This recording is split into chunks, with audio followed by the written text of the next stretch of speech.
कहते हैं कानून के हाथ बहुत लंबे होते हैं। इसके बावजूद कुछ ऐसे हत्याकांड है जिसे आज तक पुलिस नहीं सुलझा पाई, उनके कातिलों को नहीं पकड़ पाई। मुंबई की रहने वाली स्नेहल अचानक लापता हो जाती है, फिर उसकी लाश बेड के अंदर से मिलती है, लेकिन पुलिस आज तक हत्यारे का पता नहीं लगा पाई।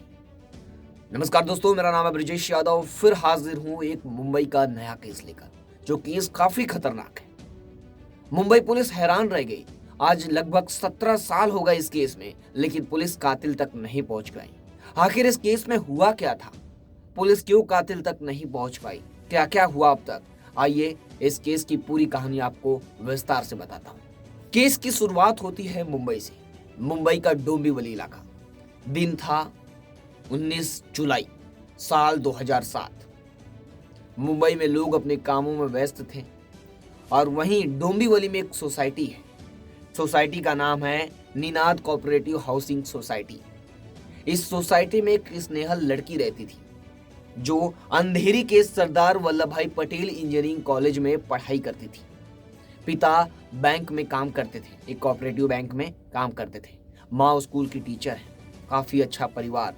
और उसकी एक बहन लंदन में पढ़ाई करती है। स्नेहल रोज कॉलेज जाती थी और पढ़ाई करती थी, लेकिन अचानक एक दिन लापता हो जाती है। वो दिन होता है 19 जुलाई का।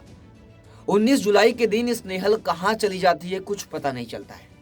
माँ जब घर पर आती है स्कूल से, तब अपनी बेटी को खोजने लगती है, यानी बुलाती है, लेकिन बेटी का कुछ अता पता नहीं होता है, क्योंकि अक्सर स्नेहल घर पे रहा करती थी जब माँ आती थी, लेकिन उस दिन स्नेहल घर पर नहीं थी। माँ काफी खोजती है, घर में खोजती है, लेकिन स्नेहल का कुछ अता पता नहीं चलता है। काफी समय तक आधा 1-2 घंटा वेट करती है माँ कि स्नेहल आएगी, कहीं गई होगी, लेकिन फिर भी स्नेहल वापस नहीं आती है। तो माँ खोजना शुरू करती है बाहर भी कहीं नहीं दिखाई देती है। दोस्तों से कांटेक्ट करने की कोशिश करती है, लेकिन दोस्तों को भी स्नेहल के बारे में कुछ पता नहीं होता है।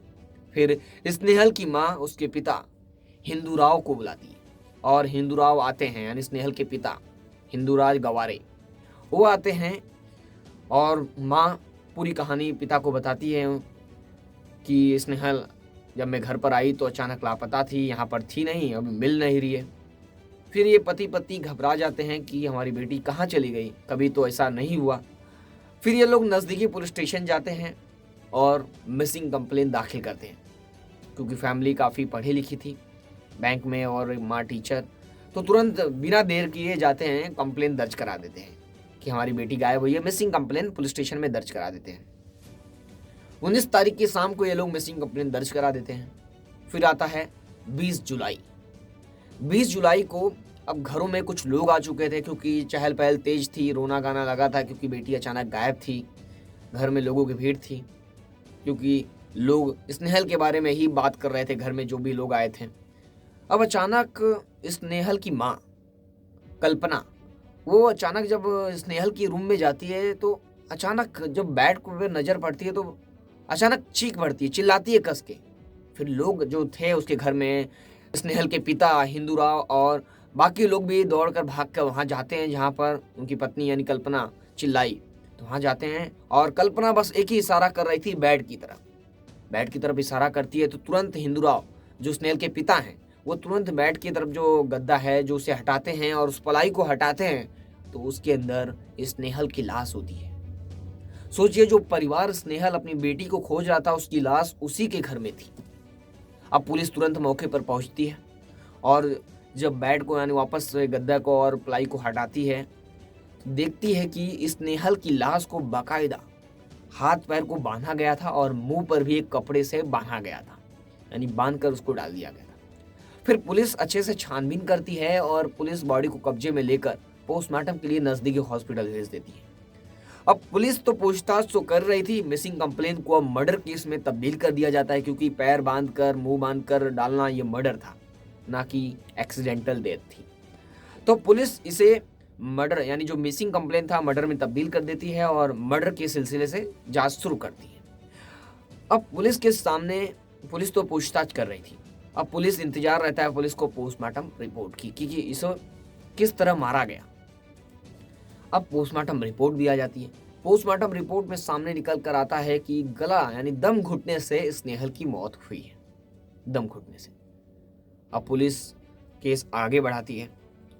फिर पुलिस को पहला शक, पहले तो पता करते हैं कि दोस्त कितने हैं स्नेहल के। तो पता चलता है स्नेहल का एक बॉयफ्रेंड भी है। बॉयफ्रेंड का नाम है हिरेन राठौड़। हिरेन राठौड़ को पुलिस बुलाती है और अब इससे पूछताछ करना शुरू करती है।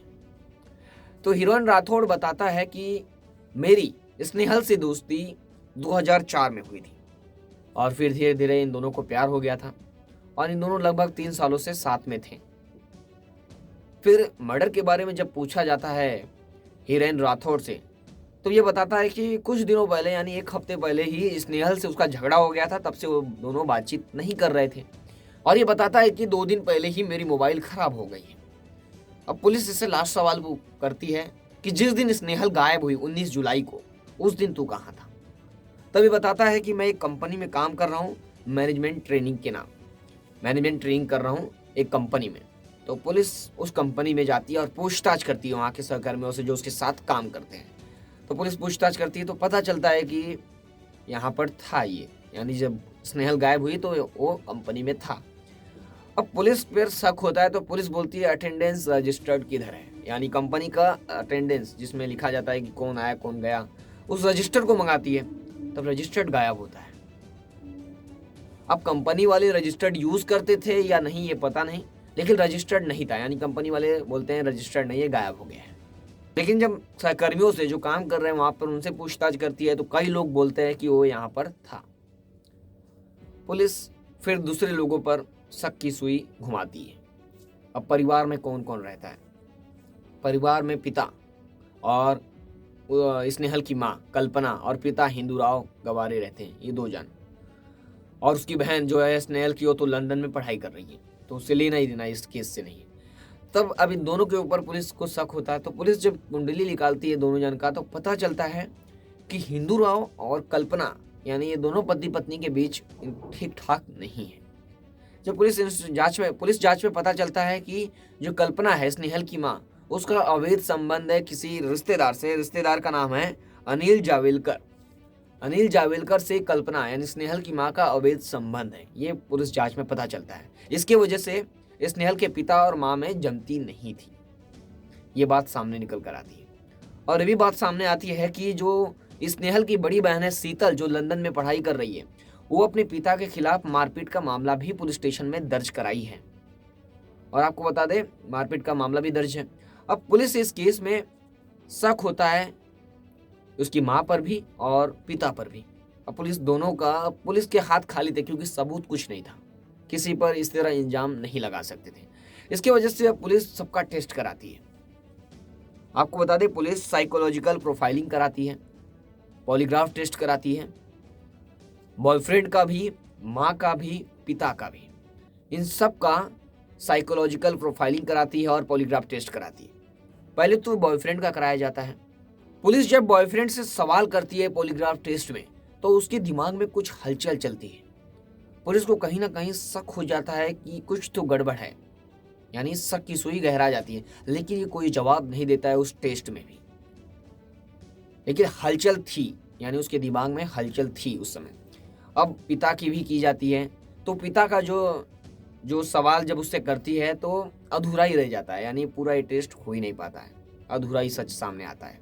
अब जब माँ और जो अवैध संबंध जिसके साथ था अनिल जावेलकर, उसका भी किया जाता है ये टेस्ट, पॉलीग्राफ टेस्ट और साइकोलॉजिकल प्रोफाइलिंग, तब इन दोनों ने जो कहा वो सच कहा था और ये बात सामने आती है। इन दोनों ने जो कहा क्लियर और स्पष्ट कहा था। अब पुलिस को लेकिन हिरेन जो उसका बॉयफ्रेंड है उसके ऊपर शक था, क्योंकि पुलिस को बाद में ये पता चलता है कि हिरेन घर पर आता था, स्नेहल के घर पर आता था और इन दोनों के अफेयर की बात माँ कल्पना को पता थी, लेकिन सबूत नहीं थे, पुलिस कुछ कर नहीं सकती थी। पुलिस स्नेहल की मोबाइल की तलाश करती है कि स्नेहल की मोबाइल कहाँ है, इस लड़की की मोबाइल कहाँ है। तो पुलिस को पता चलता है कि कांदीवली में एक मोबाइल चलाने वाला आदमी है, उसके पास स्नेहल की मोबाइल है। फिर पुलिस वहाँ पहुँचती है और स्नेहल की मोबाइल को जब्त करती है, लेकिन मोबाइल में कुछ भी डाटा नहीं बचा था, क्योंकि वो मोबाइल खरीद कर वो सब सॉफ्टवेयर मारकर रीसेट कर चुका था। लेकिन पुलिस जब उससे पूछताछ करती है कि ये मोबाइल तेरे पास कहाँ से आई, दुकान वाले के पास, दुकान वाले का नाम मनसुख शिवाजी पाटिल था, उसने हल की मोबाइल उसके पास कहाँ से आई, तो बताता है कि एक आदमी मेरे पास आया था और 3,500 रुपए में ये मोबाइल बेच कर गया था और उसने बताया था कि ये मोबाइल मुझे पड़ा हुआ मिला था, यानी नीचे गिरा हुआ मिला था। अब पुलिस उसकी तलाश करती है जिसको ये मोबाइल मिला था, जो ये मोबाइल बेचकर गया है दुकान वाले को। लेकिन पुलिस जब जांच करती है, आपको बता दें पहले तो कैसे पता करेगी कौन बेच के गया है, तो पुलिस अब इस एक स्केच बनवाती है, यानी जो मोबाइल बेचकर गया जिसे बेचा, दुकान वाले से एक स्केच तैयार करवाती है और परिवार वालों को दिखाती है कि इसमें से जो स्केच बनवाती है परिवार वालों को दिखाती है, उसके पिता को दिखाती है, उसके दोस्त को दिखाती है, सबको दिखाती है, लेकिन कोई नहीं जानता था इसे, ये कोई अनजान था। अब ये केस अधूरा ही रह जाता है। आपको बता दें पुलिस ना मोबाइल बेचने वाले को पकड़ पाती है और ना ही किसी के पास कठोर कोई सबूत जमा कर पाती है कि किसी को गिरफ्तार करे। अब एक साल बीत जाता है इस केस में जांच करते करते। 2008 में जो बॉयफ्रेंड है स्नेहल का, वो अमेरिका चला जाता है अपनी पढ़ाई पूरी करने, और फिर उसके बाद 2010 में आता है जब उसके पिता की मौत होती है। फिर उसके बाद 2010 में पुलिस जांच करते करते थक चुकी होती है। पुलिस क्या करती है, अब एक केस को ट्रांसफर कर देती है क्राइम ब्रांच को। अब क्राइम ब्रांच क्या करती है, क्राइम ब्रांच तुरंत उसके बॉयफ्रेंड हिरेन को गिरफ्तार कर लेती है, गिरफ्तार करती है और उसको जेल में रखती है। लेकिन पुलिस के पास सबूत नहीं था। जब फिर उसे कोर्ट में पेश किया गया उसके बॉयफ्रेंड हिरेन को, तब कोर्ट उसे जमानत दे देता है, क्योंकि पुलिस के पास कोई सबूत कठोर नहीं था जो इसे और सलाखों के पीछे रखा जा सके। अभी तक ये केस अधूरा है। पुलिस अभी भी इस केस को खुला रखी है और जांच कर रही है। कब तक ये केस सॉल्व होगा, अभी तक इसका कुछ अता पता नहीं है। बॉयफ्रेंड को गिरफ्तार भी की, लेकिन कुछ पता नहीं चला और सबूत के अभाव में उसे जमानत मिल गई। अभी भी पुलिस की जांच थी वो 3-4 जन के आसपास ही इर्द गिर्द घूम रही थी। एक तो माँ कल्पना, अवैध संबंध था, और पिता जो दोनों के बीच जमती नहीं थी, और उसके बॉयफ्रेंड के। ये तीनों चारों के पीछे ही पुलिस की जांच घूम रही थी, लेकिन पुलिस के पास सबूत नहीं थे और ये केस आधा अधूरा ही रह गया अभी तक। आज 17 साल हो गए, लगभग 16 से 17 साल। 2007 का केस है, लेकिन केस अभी तक सॉल्व नहीं हो पाया है। पुलिस इस केस को ओपन रखी है, देखते हैं कब तक ये केस सॉल्व होता है। हमें आशा है कि ये कहानी और ये केस आप लोगों को पसंद आया होगा। हमारे चैनल और पेज को सब्सक्राइब करना ना भूलें। फिर मिलूंगा एक नई कहानी और एक नए केस के साथ। तब तक के लिए जय हिंद।